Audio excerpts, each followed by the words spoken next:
Hey everyone, आज हम लोग देखने वाले हैं Mercedes E class long wheel base latest generation. ये इंडिया की हाईएस्ट सेलिंग लग्जरी कार है अभी तक जब से ये लॉन्च हुई है।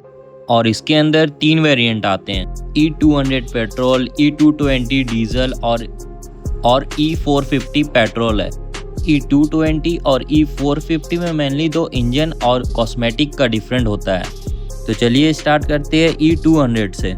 और इसके अंदर हमें 2 चीज़ें स्टैंडर्ड मिलती है, हाई परफॉर्मेंस हेडलैम्प आती है और दूसरी Mercedes Benz petal Chrome grill आती है और इवन गार्ड स्टील भी आती है। और इसके साथ में ही हमें 17 इंच का एलॉय व्हील स्टैंडर्ड मिलता है। और ये एक लॉन्ग व्हील होने के कारण सबसे ज़्यादा कंफर्टेबल और स्पेसियस कार मानी जाती है इस सेगमेंट की। 2017 के अंदर ये लॉन्च हुई है और इंडिया में तभी से इसका डिमांड बढ़ा हुआ है। और इसके अंदर 6 एक्सटर्नल ऑप्शन और 3 इंटरनल ऑप्शन आते हैं। और पहले इसमें ब्राउन इंटरनल नहीं आता था, लेकिन अब हमें कुछ कलर ऑप्शन जैसे वाइट और ब्लैक में मिल जाते हैं। 17 इंच के एलॉय व्हील है एविन गार्ड एक्सटर्नल के साथ E200 में मिलता है। और E450 में AMGL व्हील आते हैं और इसके अंदर हमें फ्लैश डोर हैंडल भी हमें स्टैंडर्ड मिलता है और कंफर्टेबल का एक्सेस भी मिलता है।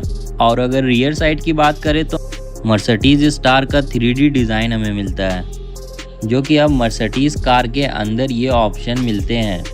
E200 और E220 दोनों ही रियर व्हील ड्राइव आती है और इसका जो बूट स्पेस है वो पहले से ज़्यादा इंक्रीज़ कर दिया गया है, क्योंकि इसका जो स्पेयर व्हील है वो अंडर द गियर आता है, जो कि पहले ऊपर दिया जाता था, जिससे कि हमें बूट स्पेस में काफ़ी जगह मिल जाती है।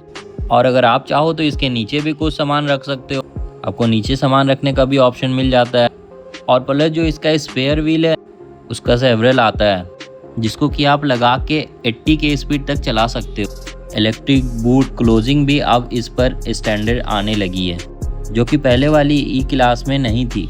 और अगर आप कंफर्ट के एक्सेस में आकर अगर आप डोर पर हैंड स्वीप भी करोगे तो कार अनलॉक हो जाएगी। ये नया ब्राउन इंटीरियर ऑप्शन है जो अभी इसके अंदर इंडिविजुअल हुआ है, बेसिकली पहले इसके अंदर नहीं था। और कुछ चीज़ें एड ऑन कर दी गई है जो बहुत ज़्यादा कंफर्ट पे और लग्जरियस पे फोकस है। और कुछ 1-2 चीज़ें हैं जो इस कार से हटा दी गई है। और अगर हम अंदर के ट्रिम की बात करें तो